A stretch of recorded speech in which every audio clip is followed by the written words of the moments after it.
there are owners and there's loaners. Okay, the owners are the people watching this and you get it and you're like, yes, I need to do that. Or you're like, okay, yep, I'm doing that. I knew I was right. Okay, the loaners are the whiny people watching this right now that are like, but what about interest? And you need banks and how are you going to transact? Okay, owners use money. Loaners allow money to be used. Okay, owners are the people that are going to take advantage of the system. Loaners are the people that are going to whine about it and be pansies and not earn any money the entire time. Okay, you're just going to sit there and just like, I don't know what you're going to do. You're going to go down in value over time. So if you're an owner, here's the differences. An owner has a strategy with an end goal. So if you think about the bank, they're not accidentally running this business model. This was a well thought out strategy they put in place. It took several years. If you research on the first central bank, like I said, it actually was started in 1694. It became an idea in 1690, which means they took 4 years to plan it out and implement it. Okay, I want you to think of, other than college, which really doesn't count, I want you to think of one thing in your life that you thought about and strategized on for 4 years before you actually turned it into something. Most people, the answer is nothing. Like, you've never done that.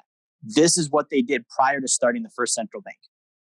So I want you to think about, where would your finances be if you spent 4 years planning and strategizing with your finances on how to achieve long-term wealth? Because that's what they did. Okay, that's the mindset of an owner. Now, a loaner, they have no strategy or end goal. That's why the loaner keeps their money in the bank.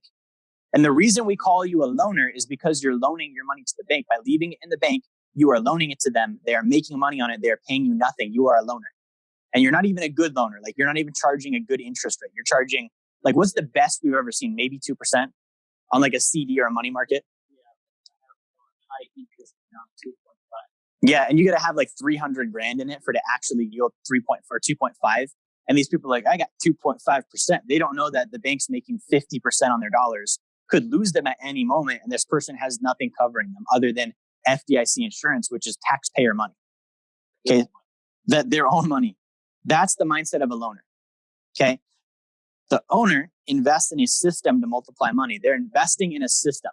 Okay, we have a program called the Sacred Account. And the Sacred Account is a program that can take anywhere from 3 to 7 years to break even. Okay, so that means that the first 3 to 7 years, you're actually pouring into the system. It hasn't broken even and yielded positive returns for you yet.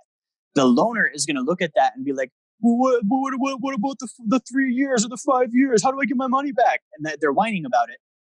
The owner realizes, okay, so you're saying I can start up a business that for the first 3 to 5 to 7 years is not profitable, but then it's going to be profitable every single year, no matter what. The owner says, I'm in. Okay, and I challenge you, look at any business, like large scale business, grocery stores, restaurants. They're not profitable their first year.